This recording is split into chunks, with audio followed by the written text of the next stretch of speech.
श्रीराम समर्थ श्रीराम. दशक 10 समास 6. भ्रमनिरूपण.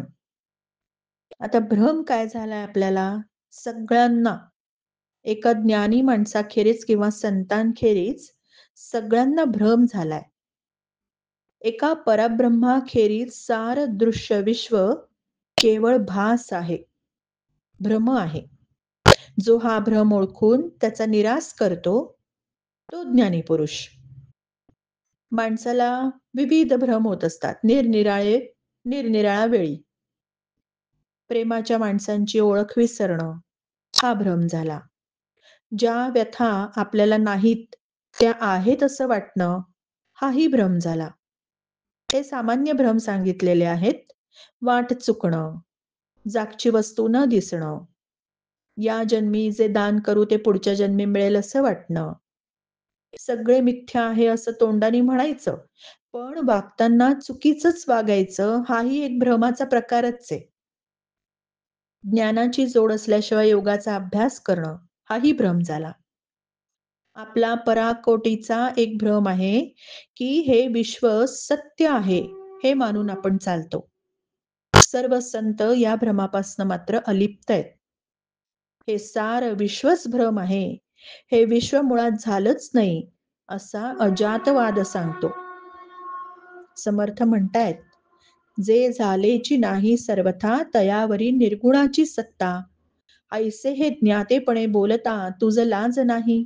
आत्माराम मध्ये म्हणतायत, नसलेल्या मायेवर निर्गुणाची सत्ता आहे हे शिष्य अज्ञानापोटी बोलत असतो.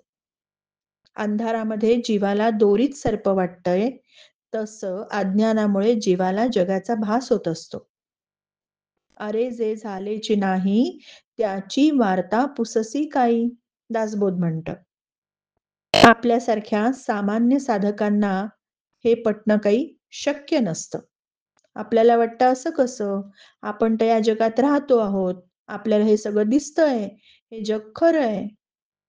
म्हणून संत आपल्याला पचेल, आपल्याला समजेल अशा मार्गाचा अवलंब करतात.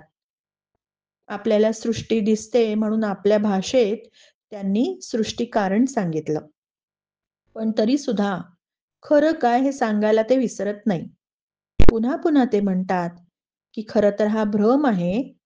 म्हणतायत, लटिक्याचा करता कोण, हे पुसणेची अप्रमाण, म्हणून हेची प्रमाण जे स्वभावेची झाले. जे पूर्ण आहे ते स्वतःला पाहू शकत नाही, म्हणून पूर्ण दृश्य विश्वाच्या रूपाने अपूर्ण होऊन एकाचे अनेक होऊन स्वतःच स्वतःला पाहते. हा स्वभाववाद संतांना सांगावा लागला. स्टार नोटनी सांगितलंय, ऐसे जरी न बोलावे तरी म्या काय करावे, न बोलता कळावे तुझ कैसे. काहीतरी निरूपण मला करावंच लागणार आहे तुला कळण्यासाठी.